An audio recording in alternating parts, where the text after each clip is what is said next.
দেশের যুবকদেরকে, বাচ্চাদেরকে কোরআন থেকে দূরে সরায় রাখবে, আপামর তাওহীদি জনতা কোনোদিন বেঁচে থাকতে মেনে নিতে পারে না, পারে না, পারে না। যে দেশের মাটি থেকে গন্ধ আসে ওই কালেমার, সে দেশের আকাশ ছুঁয়ে রয়ে দাঁড়িয়ে কত মিনার। যে দেশের মাটি থেকে গন্ধ আসে ওই কালেমার, সে দেশের আকাশ ছুঁয়ে রয়ে দাঁড়িয়ে কত মিনার। আজানের সুরে সুরে জীবন যাদের বেড়ে ওঠা, আজানের সুরে সুরে জীবন যাদের বেড়ে ওঠা, সে দেশে আজকে কেন নাস্তিকতার ঘন ঘটা। দেশটা নয়তো কারো বাপের ভিটা, করবে মন চাহিলেই যখন যেটা। ঠিক না ভাইরা আমার?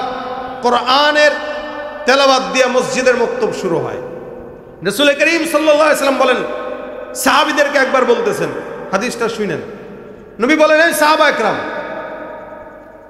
দুইটা এলাকার নাম বলেছেন, নাম বলে বলতেছেন, তোমরা কি পছন্দ করো অমুক এলাকা আর অমুক এলাকায় তোমরা যাবা, আর সেখান থেকে তোমরা কোনো গুনাহ করা ছাড়া, অন্যায় কাজ করা ছাড়াই দুইটা কি বলে কাঁধ কুজা উট, অর্থাৎ বড় দুইটা উট নিয়ে আসবা, এটা কি তোমরা পছন্দ করো? বলে, ইয়া রাসূলুল্লাহ, অবশ্যই আমরা পছন্দ করি, কারণ দুইটা উট, এত বড় বড় দামি উট নিয়ে আসবো আমরা। শর্ত হইল গুনাহ করতে পারবো না, অন্যায় করতে পারবো না, আত্মীয় সম্পর্ক ছিন্ন করতে পারবো না। রাসূল পারবো। নবী বলেন, হ্যাঁ, কোনো ইমানদার যদি সকালবেলা মসজিদে বসে বসে নামাজের পরে কোরআন শিখে অথবা তেলাওয়াত করে, আল্লাহ পাক ওই বান্দাকে ওই মসজিদে 1 আয়াত 2 আয়াত 3 আয়াত তেলাওয়াত করার কারণে 1টা 2টা 3টা দামি উট পাওয়ার চাইতেও বেশি সওয়াব দান করে দিবেন। তাহলে সকালে মসজিদে মক্তবে যে কোরআন তেলাওয়াত চালু হয়, এটা আমরা করি নাই, রাসূল সাল্লাল্লাহু আলাইহি ওয়াসাল্লাম নিজে উদ্বুদ্ধ করে দিয়েছেন। এটা বন্ধ হয়ে গেছে, যার কারণে কিন্ডারগার্টেনগুলো শুরু হয়ে গেছে। সকালবেলা বাচ্চাকে নিয়ে কাঁধে একটা ব্যাগ ঝুলায়া টিফিন ক্যারি বাটিতে বাচ্চার খাবার রেডি করে মা স্কুলে যাইতে ব্যস্ত থাকে, কিন্তু নামাজটা 2 রাকাত পড়তে পারে না। বাচ্চাকে মসজিদে দিয়া কোরআন তেলাওয়াত শিখাইতে পারে না। এই মায়ের সন্তান মাকে বৃদ্ধাশ্রমে পাঠাবে না তো কে পাঠাবে বলেন? কে পাঠাবে? যে সন্তান তার জন্মের পরে কোরআনের আওয়াজ শুনে নাই, ওই সন্তানই তো মা বাবাকে বৃদ্ধাশ্রমে দিবে। আর যে সন্তান জন্মের পরেই কোরআনের আওয়াজ শুনে, তেলাওয়াত শুনে, মা নিজে তেলাওয়াত করে বাচ্চাকে শেখায়, আল্লাহর কসম ওই বান্দা, ওই সন্তান কোনোদিন মা বাবাকে বৃদ্ধাশ্রমে পাঠাবে না। পাঠায় নাই, ওলামা একরাম কোনোদিন বৃদ্ধাশ্রমে মাকে পাঠায় না। আপনারা কেউ দেখাতে পারবেন না, কিন্তু অসংখ্য ডাক্তার, ইঞ্জিনিয়ার, বড় বড় শিক্ষিত, অভাব নেই, যারা মা বাবাকে ভালো রাখতে পারে না। নিজের বিশাল 5000 স্কয়ার ফিটের ফ্ল্যাটে একটা রুম মায়ের জন্য জুটে না, কিন্তু সন্তানের পিছনে লক্ষ টাকা খরচ করে এর মানুষ বানাইছে। প্রকৃতপক্ষে সে মানুষ হয় নাই, অমানুষের চাইতেও খারাপ হয়েছে। এই জন্য আল্লাহ বলেন, আর রহমান আল্লামাল কোরআন খালাকাল ইনসান, কোরআন শিখাইছি তারপরে মানুষ বানাইছি। মানে দেখবেন মাদ্রাসায় বাচ্চা নিয়ে এসে কয় কি, হুজুর এটারে মানুষ বানায় দিয়েন, বলে কি না? মানুষ আনছে, মানুষের বাচ্চা, গরুর বাচ্চা তো আনে নাই, ছাগলের বাছুর তো আনে নাই, আনছে মানুষ, বলতেছে মানুষ বানায় দেন। কেন? বলে এটা যে মানুষের সাইজ দেখতেছেন, দেখা যায় মানুষের মধ্যে, মানুষ হয় নাই। কখন হবে? কোরআন যখন শিখবে তখন হবে। কথা কয় না? কোরআন যখন শিখবে, আল্লামাল কোরআন খালাকাল ইনসান। আগে যে কোরআন শিখবে আল্লাহ তাকে মানুষ বানায় দেবে, আর যে কোরআন শিখবে না দুনিয়ার লাইনে অনেক বড় শিক্ষিত হইতে পারে, লেকিন মানুষের কাতারে পড়তে পারে না। ঠিক কিনা জোরে কর? এজন্য কোরআন যে শিখবে, ওর কোনো টাকা না থাক, অন্য কিছু না থাক, সে মানুষ, সে মানুষ। আর যার ভিতরে কোরআনের জ্ঞান নাই কিন্তু অনেক বড় শিক্ষিত, ও মানুষ না, ও জানোয়ারের চাইতেও খারাপ। ও মানুষ তো দূরের কথা, জানোয়ারের চাইতেও খারাপ। কেন? ও সব বুঝলো, দুনিয়া বুঝলো, দিন বুঝলো না, ও ব্যবসা বুঝলো, কোরআন বুঝলো না, ও এলাকার ভিতরে রাজনীতি বুঝলো, আল্লাহর কোরআন শিখলো না। চাঁদাবাজি কেমনে করতে হয় এটা শিখলো, কিন্তু আল্লাহর কোরআন পড়তে হয় এটা শিখলো না। এই জন্য আল্লাহ বলেন, উলাইকা কাল আনআম বাল হুম আদাল, এগুলা হায়াওয়ানের চেয়েও খারাপ। জানোয়ারের চেয়েও খারাপ। কেন? যার কাছে কোরআনের জ্ঞান নাই, রাসূল বলেন ওর মতো মিসকিন আর দুনিয়াতে কেউ হতে পারে না। কোরআনের জ্ঞান যার কাছে নাই সে কি আসলে টাকা না থাকলে মানুষ ফকির বলে যে এটা ভুয়া কথা। বরং যার যত টাকা কম, হিসাব কম, এবং ধনীর 500 বছর আগে গরিব জান্নাতে যাবে। সুবহানাল্লাহ। ধনীর 500 বছর আগে গরিব জান্নাত। ভাই গরিব, আমার নবী গরিব ছিলেন। আমরা অনেক বড় লোক হইতে চাই না, তবে আল্লাহর কাছে দোয়া করি আল্লাহ সচ্ছলতার জিন্দেগি দেন। সচ্ছলতা মানে আমার চলতে ফিরতে খাইতে কোনো কষ্ট হবে না, এটা সচ্ছলতা। সচ্ছলতা মানে আমার বাড়ি আছে গাড়ি আছে, এটা না। সচ্ছলতা মানে আমার চলতে ফিরতে খাইতে কষ্ট হবে না। এভাবে যদি কেউ দুনিয়ার থেকে যেতে পারে ঈমান নিয়া, ও ধনী ব্যক্তির 500 বছর আগে জান্নাতে যাবে। সুতরাং ভাই গরিব হলে আফসোসের কিছু নাই। আল্লাহ পাকের হাবিব বলেছেন, আর দুনিয়া সিজনুল মুমিন ওয়া জান্নাতুল কাফির। দুনিয়াটা মুমিনের জন্য এটা কারাগার। এখানে কষ্ট থাকবে, এখানে ব্যথা থাকবে, এখানে আযাব থাকবে, এখানে মামলা থাকবে, এখানে মোকদ্দমা থাকবে, এখানে জমি নিয়ে কেউ টান দিয়ে নিয়ে যাবে, এখানে কখনো কখনো কেউ জুলুম করবে। এটাই দুনিয়া মুমিনের জন্য। কিন্তু মনে রাখবেন, প্রত্যেকটা জুলুমে, প্রত্যেকটা অন্যায়ে, প্রত্যেকটা আঘাতে, হাত্তাকে নবী বলেন কেউ যদি খেজুরের কাঁটা তার পায়েও ঢুকে, এই খেজুরের কাঁটা পায়ে ঢুকলে যে আঘাত পাইল, এই আঘাতেও আল্লাহ পাক সওয়াব দান করে, গুনাহ মাফ করায়। কত বড় কথা চিন্তা করে। কেউ যদি একটা পিঁপড়ার কামড়ও খায়, আল্লাহ পাকের হাবিব বলেন আল্লাহ পাক তার গুনাহ মাফ করায় দেয়। কেউ যদি একটা খেজুর গাছের আঘাতও তার গায়ে লাগে, আল্লাহ পাক তার গুনাহ মাফ করায় দেয়। আলহামদুলিল্লাহ। আল্লাহ যদি বিপদ দেয়, দোয়া করবো আল্লাহ বিপদ মুক্ত হায়াত দেন। কিন্তু যদি দিয়েই দেয়, তাহলে বুঝবো এই মুহূর্তে আল্লাহ আমাকে পছন্দ করছেন, যার কারণে দিয়েছেন। অবশ্যই এই বিপদের বিপরীতে আল্লাহ পাক আমার গুনাহ মাফ করতেছেন। এটাই মুমিনের শিক্ষা, এটা কোরআনের শিক্ষা। এটা যদি কোরআনের জ্ঞান না থাকে, তখন কেবল আল্লাহ তুমি কি খালি আমার এই দেখছো? আছে না আল্লাহর এই বদদোয়া, আল্লাহ তুমি খালি আমারই দেখছো। অমুকে এই করছে, অমুকের বলা বিদেশ যায়, কত কিছু করছে, আমার বলা কিচ্ছু বললো না। আল্লাহ আমার কপালে বুঝে এই ছিল, আল্লাহর গালি দেওয়া শুরু করে। ওই যে দিনের জ্ঞান নাই, মিসকিন। ওর মতো ফকির আর কে হতে পারে, ওর মতো মিসকিন কে হতে পারে যার ভিতরে কোরআনের ইলম নাই, জ্ঞান নাই। এজন্য ভাইরা আমার, কোরআনের ইলম আর কোরআনের জ্ঞান সবচাইতে দামি জিনিস। এটার মতো দামি জিনিস আর কারো নাই। এটার সম্পদ যার ভিতরে আছে, ও উভয় জগতেই কামিয়াবি। এটার সম্পদ যার ভিতরে নাই, ও উভয় জগতেই মিসকিন আর ফকিন্নি। কথা কয় না? কিসে ফকিন্নি? ফকির। এ কারণে প্রত্যেক দিন অন্তত কোরআন শিখেন, পড়তে পারেন কি না পারেন। ওই যে নবী বলেছেন, তুমি মসজিদে যায় কোরআনের একটা আয়াত পড়বা, আর অমুক এলাকা থেকে 2টা উট নিয়ে আসার যতটুকু ফায়দা হইতো তার চেয়ে বেশি ফায়দা হবে একটা আয়াত কোরআন পড়লে। সুবহানাল্লাহ। সাহাবীরা কয়, হুজুর আমাদের উট দরকার নাই, আমাদের উটের সমপরিমাণ সওয়াব হইলেই দরকার, আর কিছু দরকার নেই। আর যে 2টা এলাকার নাম রাসূল বলছেন, ওই 2টা এলাকা, একটা মক্কা থেকে 70-80 কিলোমিটার, আরেকটা 150 কিলোমিটার দূরে। তো নবী করিম সাল্লাল্লাহু আলাইহি ওয়াসাল্লাম বলেছেন, সুতরাং তোমরা মনে করতেছো ওখানে গেলে উট পাবো 2টা, যাই, তা উটের চাইতে তো আরো বেশি সওয়াব আল্লাহ দিচ্ছে। তুমি পাশের ঘরের মসজিদে, পাশের মসজিদে বসে বসে ইবাদত করো, তেলাওয়াত করো, এটাতে বেশি সওয়াব। তাহলে সকালবেলা যদি ফজরের নামাজ পড়েন, মসজিদে বসা অন্তত পড়তে পারেন কি না পারেন, একটা পৃষ্ঠা তেলাওয়াত করেন। আল্লাহ নবীর কথা যদি সত্য হয়, এক পৃষ্ঠায় যদি 15টা আয়াত থাকে, তো আল্লাহ পাক 15টা উটের সওয়াবই হয়তো দিবে ইনশাআল্লাহ। অর্থাৎ 15টা উট পাইলে যতটুকু ফায়দা হইতো তার চেয়ে বেশি ফায়দা আল্লাহ দিচ্ছে, বেশি ফায়দা দিচ্ছে। এই জন্য রাসূল অন্য হাদিসে বলেন, দেখেন ভাই, এটা আপনি চাইলেই পড়তে পারবেন না, আমি চাইলেই পড়তে পারবো না। আল্লাহ রাসূল বলেন, মান ইউরিদিল্লাহু বিহি খায়রান ইউফাক্কিহু ফিদ্দীন। আল্লাহ পাকের হাবিব বলেন, এটা আল্লাহ যার কল্যাণ চায়। আল্লাহ যদি কারো কল্যাণ চায়, কল্যাণ মানে আল্লাহ চাইতেছে যে আমাকে দুনিয়াতে সম্মান দিবে, আল্লাহ চাইতেছে আমাকে দুনিয়াতে টাকা দিবে, আল্লাহ চাইতেছে আমাকে দুনিয়াতে ইজ্জত দিবে, আল্লাহ চাইতেছে দুনিয়াতে আমাকে সুন্দর একটা নেককার বিবি দিবে, আল্লাহ চাইতেছে দুনিয়াতে আমাকে নেককার সন্তান দিবে, আল্লাহ চাইতেছে দুনিয়াতে আমার পাড়া প্রতিবেশী যারা থাকবে এরা নেককার থাকবে, আল্লাহ চাইতেছে দুনিয়াতে আমার এমন একটা বস থাকবে যে বুজুর্গ, আল্লাহ চাইতেছে দুনিয়াতে আমার এমন কর্মী থাকবে যে বুজুর্গ। এই যে সব কিছু বললাম, এগুলো সব হইল কল্যাণ। এগুলো কি? এগুলো কি কল্যাণ? মান ইউরিদিল্লাহু বিহি খায়রা, আল্লাহ যার কল্যাণ চায়। কল্যাণ মানেই টাকা না, কল্যাণ মানেই সম্পদ না। অর্থাৎ দুনিয়াতে যা কল্যাণ দরকার সব কল্যাণ আল্লাহ চায়। নেককার সন্তান, এটা একটা কল্যাণ। ঘরে নেককার একটা বিবি, কল্যাণ। সুন্দর একটা বিবি, কল্যাণ। মা ভালো হওয়া, কল্যাণ। বাবা আলেম হওয়া, বুজুর্গ হওয়া, কল্যাণ। সম্পদ থাকা, কল্যাণ। মানুষকে দান করতে পারা, কল্যাণ।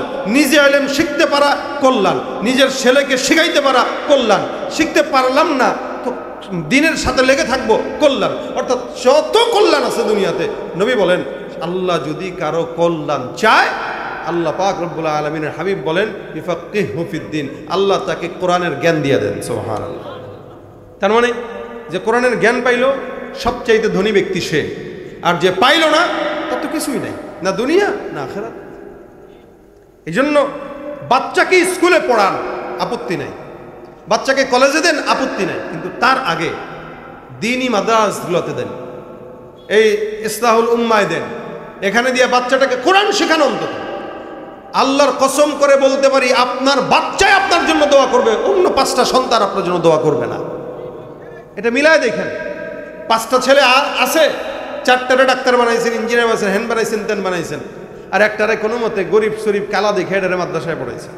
এই কাইল্লাটাই মাহফিলে মাহফিলে সব জায়গায় আপনার জন্য দোয়া করবে, আর বাকিগুলা বৃদ্ধাশ্রম খুঁজবে যে কোন জায়গায় দেওয়া যায়। তখন আলেম বলবে আমি থাকতে বৃদ্ধাশ্রমে থাকবে আমার মা বাবা, এটা হতে পারে না। ওই আলেম ধরে আপনাকে তার ঘরে রাখবে। বেতন কত? 10,000। বাংলাদেশে অধিকাংশ মাদ্রাসাগুলোর ওস্তাদদের বেতন 10,000, এর বেশি না। 10,000, 12,000, সর্বোচ্চ 15,000। কি পরিমাণে মেহনত করে মক্তবগুলোতে, কি পরিমাণে কষ্ট করে হেফজখানাগুলোতে। কিন্তু কোনো আলেমকে দেখবেন না মাদ্রাসা ছেড়ে অন্য কিছু করতেছে। ভাই, বর্তমান সময়ে যেই পরিমাণে অটো বাড়ছে, অটো রিক্সা যেই পরিমাণে বাড়ছে, এখন বাংলাদেশটা অটোর বাংলাদেশ হয়ে গেছে। অটোর বাংলাদেশ মানে আমরা এখন গাড়ি চালাই আর মনে করি আমাদের এখন অটো কিনা জরুরি, গাড়ি বাদ দিয়া।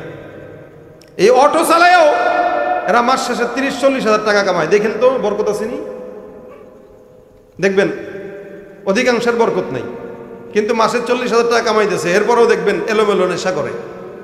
কিন্তু একটা 15,000, 10,000 টাকার আলেম, আল্লাহর কসম আল্লাহ পাক তার সব কিছুতে বরকত দান করে। সে চাইলে কিন্তু রিক্সা চালাইলেও 30,000 টাকা কামাইতে পারে, কিন্তু ওইটাতে যায় না, সে এখানে পড়ে থাকে। কেন? দ্বীনের মহব্বত, ভালোবাসা, প্রেম। আমি বুঝাইতে চাইলাম এটা যে দ্বীনের সাথে লেগে থাকলে কম খরচ হইলেও মা বাবাকে ফেলে দিবে না, নিজের কোলে আগলে রাখবে। বরঞ্চ এটা মনে করবে আমার মা যদি আমার কাছে থাকে সে তো আমার বরকত, সে তো বরকতের খাজানা। একটা ঘরের ভিতরে মা বাবা হইল বরকতের খাজানা। যতক্ষণ আছে আপনার জন্য দোয়া আছে, যতক্ষণ নাই দোয়াও নাই। এই জন্য মা বাবাকে বরকত মনে করে আমরা আমাদের ঘরে রাখি, কিন্তু ওরা মা বাবাকে বোঝা মনে করে বাহিরে পাঠায় দেয়। শুধু তাই না, বর্তমান সময়ে ফেসবুকে, ইউটিউবে আপনারা দেখবেন বাবাকে বাঁধতেছে মারার জন্য জমির কারণে, বাবাকে পিটাইতেছে মারার জন্য, মারতেছে, মাকে মারতেছে। কেন? জমি লেখে নিবে এই কারণে। শিক্ষিত হয়েছে ছেলে যে বাবাকে মেরে মেরে, মাকে মেরে মেরে জমি লিখে নিচ্ছে। ওই যে শিক্ষিত শয়তান বানাইছেন, মানুষ বানাইতে পারেন নাই। এই জন্য ভাইরা আমার বলি বারবার, এই মাদ্রাসা আছে, প্রতিষ্ঠান আছে, আপনারা আপনাদের সন্তানদেরকে দ্বীনের বেসিক জ্ঞান দেন। আলেম সবাই হইতে পারবে না, এটা জরুরিও না। দ্বীনের এলেম যতটুকু থাকলে দ্বীনের পথে চলা সহজ, ততটুকু শিক্ষা করা ফরজ। অর্থাৎ নামাজের ফরজ সোজা ভাষায় যদি বলি, সোজা কথায় যদি বলি, যেই আমল ফরজ, খুব বুঝেন কথাটা, যেই আমল ফরজ, অর্থাৎ নামাজ কি ফরজ, রোজা কি ফরজ, যাকাত দেওয়া, হজ করা ফরজ। এই যে ফরজ ইবাদতগুলো আছে, যে সমস্ত ইবাদত ফরজ, এই ফরজ ইবাদতের জ্ঞান অর্জন করাও ফরজ। আবার বলি, ফরজ ইবাদতের জ্ঞান অর্জন করাও ফরজ। অর্থাৎ নামাজ ফরজ। এখন নামাজ পড়তে গেলে কি শর্ত, ভাঙলে কি শর্ত, এগুলো যদি না জানেন তাহলে তো নামাজ হবে না। সুতরাং নামাজের এই সমস্ত হুকুম আহকাম আপনার জন্য শিক্ষা করা কি ফরজ। এখন অধিকাংশরা যদি জিজ্ঞাসা করি ভাই সূরা ফাতিহাটা পড়েন, দেখবেন শুদ্ধ নাই। অথচ নামাজ ভঙ্গের কারণ সর্বপ্রথম নামাজে শুদ্ধ পড়া, অথচ তেলাওয়াত শুদ্ধ নাই। নামাজ তো এখানেই শেষ। নামাজ তো এখানেই শেষ। কুল হু আল্লাহু আহাদ আল্লাহুস সামাদ, কুল হু আল্লাহ, কুল কুল, এটা কুল না কুল? বলেন না কুল, মোটা করেন কুল। আচ্ছা, আরেকটা হলো কুল, বলেন কুল একটা, কুল একটা। এখন কেউ যদি বলে কুল হু আল্লাহু আহাদ, অর্থ হয় কি জানেন? খাও, তিনি আল্লাহ একক, মানে আল্লাহ এককরে আপনি চাবাই চাবাই খান। আর যদি বলা হয় কুল হু আল্লাহু আহাদ, অর্থ হবে বলুন তিনি আল্লাহ যিনি একক। সুবহানাল্লাহ। এবার তাকায় দেখেন আসমান আর জমিন পার্থক্য শুধুমাত্র কুল আর কুলের মধ্যে। এখন আপনি আজীবন বলেন কুল হু আল্লাহু আহাদ, আসেনি নামাজের? নামাজ আছে আর শেষ। নামাজ ভঙ্গের কারণ সর্বপ্রথম হইল নামাজে অশুদ্ধ। তাহলে আপনি কুলের জায়গায় কুল বলছেন তো নামাজ শেষ। এই জন্য নামাজ যেহেতু ফরজ, এই নামাজ কেন্দ্রিক যত ইলম আছে সব অর্জন করা ফরজ। তার মানে কোরআন শুদ্ধ করাও ফরজ। এটা আপনি স্বাভাবিকভাবে মনে করলে হবে না। রোজা রাখা ফরজ, রোজার যে ইলম আছে এগুলো অর্জন করাও কি ফরজ। এইভাবে প্রত্যেকটা ফরজ আমলের ইলম অর্জন করা ফরজ। ঠিক তেমনই ভাবে যে আমলটা নফল, এই নফল ইবাদতের আমল শিখাটাও, ইলম শিখাটাও নফল। সুন্নত ইবাদতের আমল ইলম শিখাটাও সুন্নত। এইভাবে যতটুকু বেসিক জ্ঞান না অর্জন করলে না ততটুকু অর্জন করা ফরজ। এখন আমাদের এই সমাজে 1000 মানুষের ভিতরে, 1000 মানুষের ভিতরে মোটামুটি 990 জনেরই জ্ঞান নাই, দিনের বেসিক জ্ঞান নেই।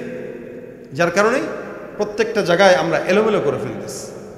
এই জন্য আপনারা মাদ্রাসাগুলোতে আপনাদের বাচ্চাদেরকে পাঠান, অন্তত কোরআনটা সহি শুদ্ধ করেন, নিজের দিনের বেসিক যে জ্ঞানগুলো আছে এই দিনের বেসিক জ্ঞানগুলো অন্তত অর্জন করেন। এখন অনলাইনের যুগ, ইউটিউব ফেসবুকের যুগ, আমরা ঘরে বসে সব কিছু শিখতে পারি। আপনার কোথাও যাওয়াও লাগতেছে না। অনলাইনে এরকম অসংখ্য পেজ আছে, কোর্স আছে, যারা এই মানুষকে অনলাইনের মাধ্যমে দিনের বেসিক জ্ঞানগুলো অর্জন করায় শিক্ষা দেয়। ফরজে আইন যে জ্ঞানগুলো আছে এগুলো আপনারা অনলাইনে ওলামা একরামদের মাধ্যমে শিখেন। আমরাও শিখাচ্ছি, আপনারা শিখেন। অন্তত আল্লাহর কাছে বলতে পারবেন, আল্লাহ আমরা তো শিখতে চাইছিলাম, চেষ্টা করছিলাম, পারি নাই, হায়াত শেষ হয়ে গেছে। জবাব তো দেওয়া যায়। ঘরে বসে আছেন, অফিস আদালত থেকে আসছেন, আইসা মোবাইল টিপতেছেন, ফেসবুক চালাইতেছেন, মুভি দেখতেছেন। ভাই আল্লাহকে 10টা মিনিট 1 ঘন্টা সময় দেন। অনলাইনে যেসব ওলামা একরামরা শিখায় এদের সাথে যুক্ত হন, যুক্ত হয়ে 1 ঘন্টা ক্লাস করেন, কোরআনটাকে শুদ্ধ করেন, মাসলা মাসাইল জানেন, হালাল কোনটা হারাম কোনটা জানেন, দিনের বেসিক ফরজে আইন যে জ্ঞানগুলো এগুলো শিখেন। এগুলো শিক্ষা করা ফরজ। হয়তো একটু সময় ব্যয় হবে, কিন্তু এই সময়টা আপনার জন্য নাজাতের উসিলা হবে। এই জন্য আমরা দোয়া করি আল্লাহ পাক যেন আমাদের সকলকে দ্বীনের সহি ইলম দান করে, সহি ইলম দান করে, গলত ইলম না। একা একা পড়লেন, আপনি মনে করবেন ওলামা একরামের কাছে শিখবো কেন, আমি তো একা বই পড়লেই পারি।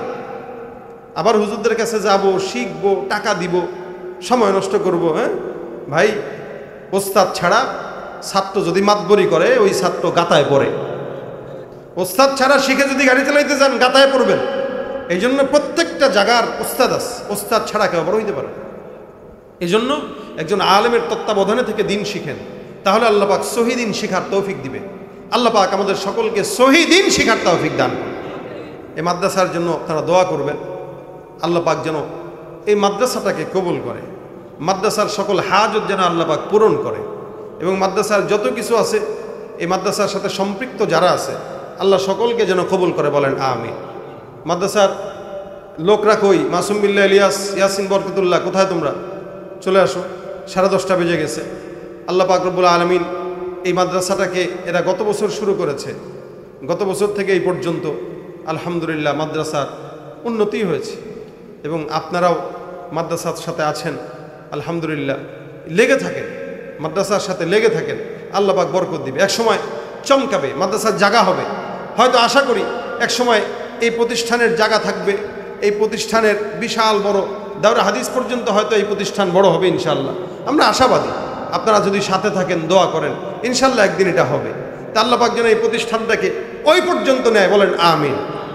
এবং এই প্রতিষ্ঠানের সাথে যুক্ত আছেন আজকের মাহফিলের সম্মানিত সভাপতি অনেক বড় একজন আলেম, অনেক বড় মানুষ, আল্লামা ডক্টর আব্দুল আজিম আল ফারুকি দামাত বারকাতুহু, অনেক বড় বুজুর্গ মানুষ, নিসবতি মানুষ, নিসবতি মানুষ। উনি শুধু আলেমই নন, এবং আলেমের মধ্যে উনি একজন ডাক্তার, একজন ডাক্তার, একজন চিকিৎসক, ভালো আলেম, ভালো ডাক্তার, ভালো বুজুর্গ, এরকম একজন মানুষ। এই মাদ্রাসার একজন মুরব্বী, আজকেও আসছে।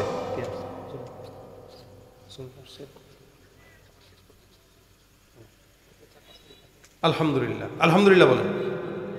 আল্লামা মুস্তাকুন নবী সাহেব দামাত বারকাতুহুল আলিয়া হযরত চলে আসছেন। আলহামদুলিল্লাহ, হযরত খানা খাচ্ছেন, 5 মিনিটের ভিতরে চলে আসবেন, খানা শেষ পর্যায়ে। ধৈর্য আছে না বসার? ইনশাআল্লাহ। হাকিমুন নফস যাকে বলা হয়। আলহামদুলিল্লাহ, আল্লাহ পাক রব্বুল আলামিন উনার মাধ্যমে যে খেদমত করতেছেন, এই খেদমতটাকে আল্লাহ পাক আম করে দেখ, এবং এই সমস্ত সওয়াবের ভাগিদার যেন আমাদেরকেও বানায়। হযরত আসবেন, দিল থেকে কথা বলবেন, দিলের কথাগুলো শুনবেন ইনশাআল্লাহ। ভাইরা আমার, এই প্রতিষ্ঠান আপনাদের, এবং আব্দুল আজম ফারুকি সাহেব উনিও আছেন, মুস্তাকুন নবী সাহেব হুজুরও আছেন। আপনারা, আমি আগেই বলেছি, আজকের এই প্রোগ্রামে মোটামুটি হেদায়েতুল্লাহ আজাদি সাহেব ছিলেন, ইসমাইল বুখারী কাশিয়ানি ছিলেন, এবং মুস্তাকুন নবী সাহেব আসছেন, আমি আসছি। আল্লাহ পাক রব্বুল আলামিন এই যে আজকের এই প্রোগ্রামটা ছোট পরিসরে হইলেও, অল্প সময়ের ব্যবধানে হইলেও এত সুন্দর করে চমকায় দিছেন। আলহামদুলিল্লাহ, আমরা আশাবাদী এই প্রোগ্রামটা আমাদের নাজাতের উসিলা হবে। তা আল্লাহ পাক যেন আজকের এই প্রোগ্রামটাকে, এই চুপ থাকো, কথা বলতেছি, কথার মাঝখানে, আল্লাহ পাক এই প্রোগ্রামটাকে নাজাতের উসিলা বানাক। পাশাপাশি মাসুম মিল্লাহ ইলিয়াস আছে, আপনারা তার পাশে থাকবেন তো ইনশাআল্লাহ? বিরোধিতা করবেন তো? হ্যাঁ, কারা কারা বিরোধিতা করবেন? হাতটা উঠান। কিন্তু আল্লাহু আকবার দিয়ে তুমি কি হাত তুলছো নাকি? আল্লাহু আকবার দিয়ে অনেকে আছে না, ককটেল মারছে অনেকে। আল্লাহু আকবার দিয়ে আমাদের দেশে অনেক কিছু হয়। তো এইটারে কেউ আল্লাহু আকবারের ধ্বনিকে নিজের স্বার্থে ব্যবহার করে, কেউ আবার দিনের স্বার্থে ব্যবহার করে। আমরা দিনের স্বার্থেই ব্যবহার করবো ইনশাআল্লাহ। যে মাসুম বিল্লাহ ইলিয়াস সাহেব আছেন, ইয়াসিন বরকতুল্লাহ আছেন, এরা আমাদের খুব স্নেহের, খুব আদরের, খুব ভালোবাসার। এই জন্য আমরা যখনই বলে আমরা চলে আসি, এবং আমরা বিশ্বাস করি ওদের এই মেহনতগুলো ইনশাআল্লাহ আল্লাহ পাক এক সময় চমকায় দিবে ইনশাআল্লাহ। আল্লাহ পাক আমাদেরকেও চমকায় দেখ, বলেন আমিন। এখন আমরা সকলে মিলে একটু মজা করে নাতে রাসূল গাবো ইনশাআল্লাহ। এর ভিতরে হুজুর চলে আসবেন। আল্লাহ পাক রব্বুল আলামিন হুজুরের জবান দিয়ে যা বলাবেন এগুলো দিল থেকে শুনবেন, আমলের নিয়তে শুনবেন, এবং আমল নিয়তে শুনবেন না, শুধু আমল করার জন্য শুনবেন, এবং বাসা পর্যন্ত নিয়ে যাবেন। আল্লাহ পাক তৌফিক দান করুক, যারা বলেন আমিন। ইশকে নবী জবরজের পর্যন্ত কেউ পরিবর্তন করার ক্ষমতা নাই, কারণ কোরআনের দায়িত্ব স্বয়ং আমার আল্লাহ রব্বুল আলামিন নিজের কাঁধে নিয়েছেন। সুবহানাল্লাহ। যা যা আল্লাহ কিতাব দিয়েছেন, আদম পয়গম্বর থেকে শুরু করে ঈসা পর্যন্ত সব নবীদেরকে আমার আল্লাহ কিতাব দিয়েছেন। মুসা নবীকে আল্লাহ কিতাব দিলেন, ঈসাকেও দিলেন, দাউদকেও দিলেন। সব নবী যাদেরকে আল্লাহ পাক রব্বুল আলামিন কোরআন কিতাব দান করলেন, আল্লাহ পাক এদেরকে বই আকারে কিতাবগুলো ধরায় দিয়েছেন। নাও, এটা তোমার জন্য, এটা তোমার জন্য, এটার দায়িত্ব আমার নয়, এটা তুমি নিজে আমল করবা, উম্মতকে আমলের জন্য দিবা। এটা যতদিন তুমি থাকবা ততদিন আমল চলবে, তুমি নাই আমলও নাই। যার কারণে তাওরাত এখন আসল নাকি নকল? তাওরাতে যা আছে সব এলোমেলো, সব এলোমেলো। ইনজিলে যা আছে সব এলোমেলো, জাবুরে যা আছে সব এলোমেলো। আসমানি গ্রন্থ একটাও ঠিকঠাক নাই। স্বার্থবাদীরা স্বার্থ অনুযায়ী তাদের কিতাবগুলোকে পরিবর্তন করে নিজেদের স্বার্থ হাসিল করছে। কিন্তু আমার আল্লাহ পাক মুসা পয়গম্বরকেও কিতাব ধরাইলেন, ঈসাকেও ধরাইলেন, দাউদকেও ধরাইলেন। মুহাম্মদুর রাসূলুল্লাহ সাল্লাল্লাহু আলাইহি ওয়াসাল্লামকে আল্লাহ পাক যখন কিতাব দান করলেন, আমার আল্লাহর নবীকে যখন কিতাব দিলেন, একবারে কিতাব দেন নাই, একটা একটা আয়াত করে নবীর সিনার ভিতরে আমার আল্লাহ কোরআনটাকে একদম বসায় দিলেন। কোরআনটাকে আমার আল্লাহ বসায় তো দিয়েছেন, শুধু তাই নয়, আল্লাহ পাক রব্বুল আলামিন এই কথাও উল্লেখ করে দিয়েছেন, ইন্না নাহনু নাযালনা যিকরা ওয়া ইন্না লাহু লাহাফিজুন। এই কিতাবটা আমি আল্লাহ দান করলাম, এটার হেফাজতের দায়িত্ব কার? যারা বলেন না কার? শুধু তাই নয়, কিতাবটাকে আল্লাহ পাক শিফা দিয়েছেন।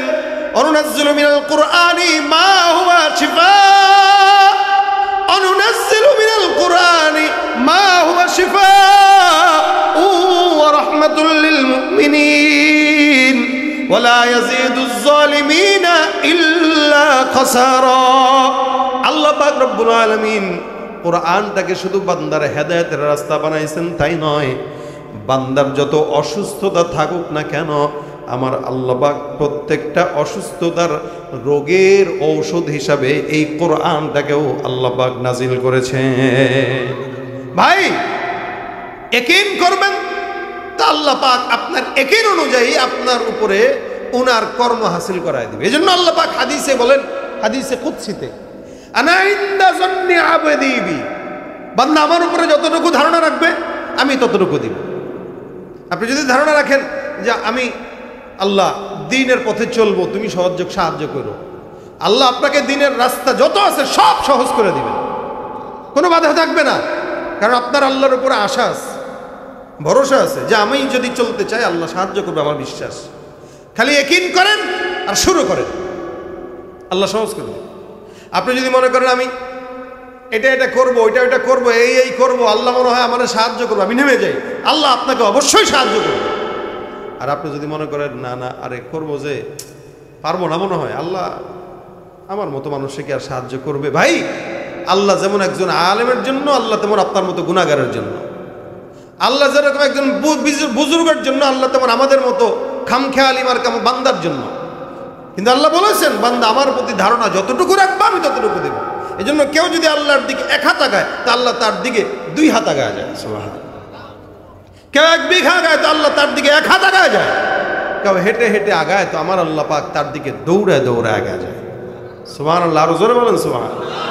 ওই যে ধারণা, আল্লাহ কা তুই একটু চেষ্টা করছিস, আমি তার চেয়ে বেশি করব, কারণ তুই চেষ্টা করবে আর আমি বসে থাকবো, এটা হয় না। এই কারণে আল্লাহ পাক রব্বুল আলামিন বান্দাকে ডাক দেয়া কয় সব কিতাবের দায়িত্ব আমি আমার কাঁধে নিই নাই, কিন্তু কোরআনের দায়িত্ব আমার হাতে নিলাম। ইন্না নাহনু নাযালনা যিকরা ইন্না লাহু লাহাফিজুন। যার কারণে আখিরি জামানার নবীর বিদায় হওয়ার পর থেকে আজ পর্যন্ত ১৫০০ বছর হতে লাগলো, এখনো পর্যন্ত কোরআনের একটা নুক্তাও কেউ পরিবর্তন করার দুঃসাহস করতে পেরেছে? পারবেও না ইনশাআল্লাহ। কেন? ওই যে একদিকে হাফেজ মারবেন, শেষ করবেন, দেখবেন অন্যদিকে অন্য কোনো হাফেজ দাঁড়ায় গেছে। আপনারা মনে করছেন এই দেশে স্কুলের ভিতরে এমনি এমনি গানের টিচার দিয়ে দিবেন আর আমরা মেনে নিব? ভাইরা আমার, যে দেশের মসজিদে বাচ্চাদের মুক্তবার কায়দা দিয়া শুরু হয়, সকালবেলা আজানের ধ্বনি দিয়ে যে দেশের সকাল শুরু হয়, ওই দেশের মসজিদগুলোতে আজানের ধ্বনি হয়, মুক্তবে কোরআন তেলাওয়াতের ধ্বনি হয়, সে দেশের ভিতরে কেউ গানের টিচার দিয়া